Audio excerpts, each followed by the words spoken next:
Nyt se lähti. No niin. Tiedätkö miksi leiriläinen on? Telttani nostan nuoren hongikkoon. Niin ihanaa elää on alla taivaan. Sinisimmän bum bum bum bum bidiaidi bum bidiaidi bum bidiaidi bum bum bum rekkeilyleikin. Yön ja laulelun kanssani jakaa kumppanini mun. Niin ihanaa elää on alla taivaan. Sinisimmän bum bum bum bum bidiaidi bum bidiaidi bum bidiaidi bum bum bum bum. Tunnen mä lämmön rantahietikon.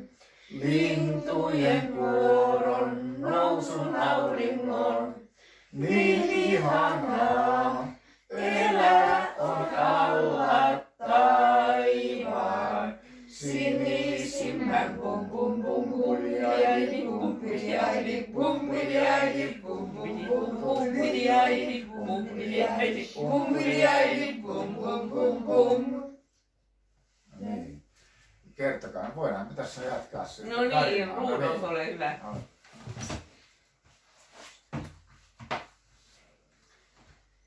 Sekametsässä puut saavat olla sekaisin, toisin kuin puistoissa, joissa on järjestyssäännöt. Ja sitten Astrid sanoi, missä me oltiin. Mitä? Missä me oltiin? Teatterissa. Missä teatterissa? Heinähattuja. Ja Ei kuule. Niin, me oltiin katsomassa tämmöstä, mikä tässä lukee. Heinähattu.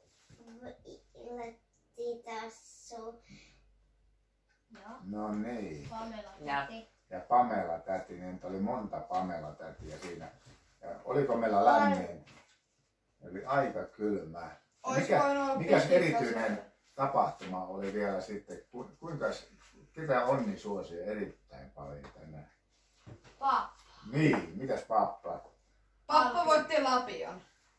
Lapio. Ja karkkia. Karkkia. ja uimarenkaan. No niin. Ja sit sanotaan, Mitä? Hyvää yötä tältä päivältä. No niin.